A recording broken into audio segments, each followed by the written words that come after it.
Boa tarde. Bom dia. A gente vai falar um pouquinho sobre na Terra ou nas nuvens onde fica o KPC. Eu sou o Fábio, obrigado. E o Sidney, que me apresentou, agora apresento ele de volta, que nós fizemos essa breve pesquisa. Então a gente vai falar rapidamente sobre a introdução, o objetivo e metodologia que a gente adequou, o ambiente, os resultados e uma visão. Então reparem que não é diretamente uma conclusão, mas assim uma visão do que a gente conseguiu chegar. Bom, basicamente hoje existe um grande interesse em diversos aspectos para utilizar HPC em nuvem. Isso é declarado desde as universidades até, por exemplo, a Amazon, que você tem um grande poder computacional e será que você consegue rodar alguma coisa, você consegue rodar elementos de HPC em nuvem? Qual que é um problema principal? Você tem alguns objetivos que o HPC tem, que atende, principalmente que é utilizar o máximo de hardware para conseguir ter o tempo mínimo de execução, então você tenta maximizar o uso do hardware para tentar executar aquele processo o mais rápido possível. Esse é um dos princípios básicos do HPC. E a nuvem, ela não tem diretamente isso. Ela tende a ser flexível, tende a fornecer os serviços de forma mais dinâmica, tende a ter disponibilidade, e isso no HPC não é tão direto. O ponto direto do HPC seria disponibilizar recurso mesmo. Então, qual que é o nosso objetivo? Basicamente, avaliar se as características ou quais são as características que a nuvem pode fornecer, que uma nuvem pode fornecer para o ambiente HPC. Então, o que ela consegue trazer para a gente diretamente para rodar esses softwares? Qual foi a metodologia que a gente adotou? Como foi um trabalho em andamento, como é um processo, a gente não teve muito tempo para fazer os testes, a gente adotou uma metodologia bem simples. Basicamente, pegar dois processos, um processo que é de dinâmica molecular, com memória distribuída. Então você tem diversos processos rodando em diversos nodos diferentes. Daí você tem, além do próprio processamento, além da memória local, você tem a rede, que é um fator para considerar o processamento, e um processo de memória compartilhada. Então, centrado em apenas um nó, um processo de inversão de matriz. Então, são dois casos que nós pegamos, são casos reais, são processos reais, e diretamente a gente não analisou friamente o que seria essa aplicação. A gente pegou dois processos que a gente sabe que são de usuários e tentou executar diretamente. A gente conhece basicamente como seria o ambiente desses dois processos. Qual que é o ambiente que a gente testou? Então, não comentei, mas eu trabalho na FGW, no centro de computação de lá, e nós temos um cluster Feynman, e nós testamos mas testamos com o cluster Águia do LCCA da USP.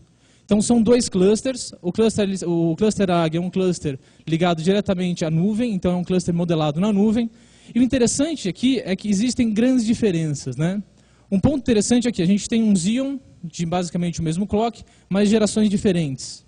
Então o nosso cluster ele é bem mais antigo. A quantidade de RAM, a gente modelou problemas para não simplesmente saturar a RAM. Aqui a gente tinha 8 nós, aqui a gente tinha 10 nós, então nos testes a gente também modelou isso para não ser injusto, né?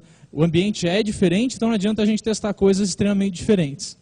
Aqui a gente tem um ponto interessante, que nós temos a rede InfiniBand de 40 gigabit, e no outro lado a gente tem uma rede Ethernet. Mas qual que é a velocidade dessa rede? Na verdade a gente pode ver quanto que é essa informação, a gente sabe quanto que é, mas a gente preferiu não deixar isso direto. Por quê? A nossa ação era testar isso como se fosse um usuário. O usuário roda um processo aqui, um processo acolá. Infelizmente ou felizmente, a gente conhece a nossa estrutura. A gente preferiu não mirar diretamente na estrutura do outro cluster para não fazer nada tendencioso. E no final aqui a gente rodou sem virtualização nenhuma e lá a gente tem virtualização via Xen. Então o primeiro teste que a gente fez, esse aqui é considerando de 24 nodes, então de 1 até 24 cores, dividido em 8 em 8. Então você tem aqui 3 nodes, então aqui até 8 você tem 1, 16 e 24. Você tem esses nodes divididos. O azulzinho é o cluster Águia, o verdinho é o cluster Feynman. Se a gente for analisar essa curva, é bem interessante ver que no início existe uma diferença, então o cluster Feynman ele é mais rápido que o cluster Águia. Ao decorrer da distribuição desses jobs, o tempo chega a um ponto que o cluster Águia é até mais rápido que o cluster Feynman. Posteriormente, isso aqui começa a se dividir de novo. Existem diversas explicações por que isso acontece. Uma das coisas que a gente chegou é, aqui a gente tem uma relação direta pela virtualização, outras aqui a gente tem pela otimização de cache e tudo mais. Lembrando que no Cluster Farm nós temos 8 cores por node, e lá nós temos 10. Obviamente a gente limitou isso, então fez o mesmo teste. 3 vezes 8, 8 cores por node, limitando isso. Então aqui você tinha mais cache sobrando, aqui você teve um ponto. Nesse processo todo, nesse processo nanomolecular, foi colocado diversos átomos lá, nessa caixa de simulação, e você itera sobre esses átomos algumas vezes. Nesse caso aqui, a gente fez 200 interações. Então, olhando o gráfico, a gente chega a uma conclusão que, com 24 cores, você tem um tempo melhor em ambos os clusters. O que a gente fez? Vamos analisar de novo isso. Então, a gente achou o melhor resultado. São os 3 nodes com 24 cores. Legal. Então, isso com 200 interações. Então, a gente pega todos os átomos, coloca lá e verifica como eles interagiram 200 vezes. Vamos fazer um outro teste fazendo o seguinte. Pega esse mesmo cenário, agora a gente pega a máquina inteira, esses três nodes com 8 cores aqui. Pega isso tudo e faz interações desde 0, que tem 0 interações? Não tem 0 interações, mas é o tempo para criar o ambiente, alocar até a memória, iniciar o processo. Até 600 interações. Então, o mesmo modelo, você intera 10, 100, 200, 300, 400, 500, até 600 interações. Então, aquele gráfico que a gente viu, ele estava aqui, né? 200, aquele ponto final era esse 200. E aqui a gente tem um caso interessante. Porque o que a gente está fazendo? Esse processo ele está aumentando, ou seja, você está trabalhando com um problema maior, um problema que requer mais tempo de processamento, um problema que requer um dinamismo maior, você vai estar realizando uma coisa mais interessante. Então, olha só que bacana. Aqui, o Cluster Feynman, ele começou a ficar um pouco mais rápido, né? Ele consegue escalar mais, ele cresce mais devagar do que o Cluster Águia. Isso pensando em memória distribuída. Ou seja, você tem 24 cores divididos de 8 em 8. Então, existe a rede aí. Por que essa curva está chegando aqui? Um dos fatores é a rede. A rede está sofrendo um impacto. Aqui a gente tem uma rede com a latência menor, com a banda maior, você consegue ser mais rápido. Diferente do outro cluster que começa a escalar um pouco menos. Isso é o cenário de memória distribuída. E se a gente for ver, a memória compartilhada. Então, aqui a gente tem um node só.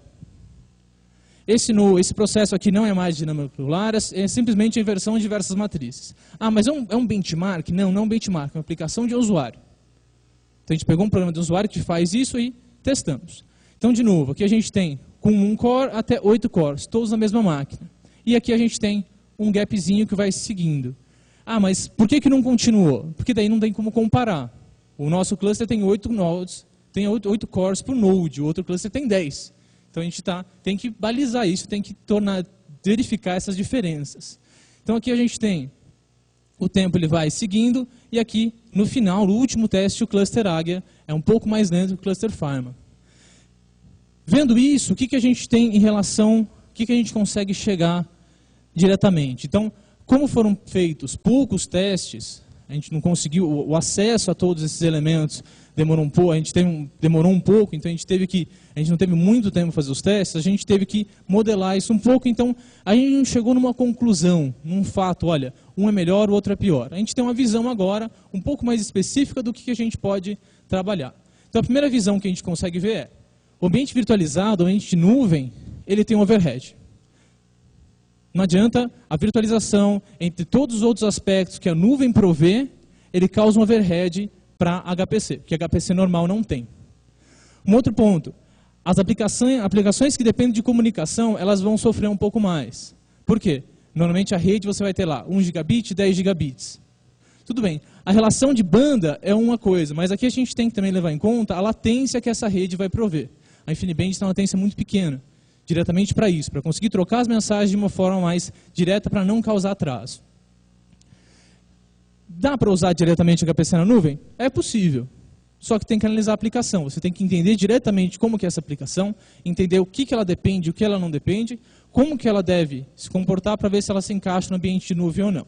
Porém, tem que ser levado em conta os outros pontos aqui para ver se a aplicação vai funcionar. Possíveis tunings, ou seja, você pode pegar um ambiente de nuvem e modificar algumas coisas e tentar melhorar o desempenho? É possível. Nos testes a gente não tentou isso, mas é possível tentar melhorar um pouco mais.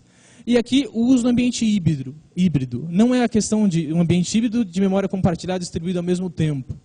O ambiente híbrido seria algo de você ter uma parte da nuvem, que é nuvem mesmo, com todos os requisitos de nuvem, e uma outra parte da nuvem que vai tratar diretamente do HPC, que vai colocar as coisas direto na parte do metal, na parte do hardware diretamente. Então essa é a nossa visão, as referências que a gente utilizou e os agradecimentos e nosso contato.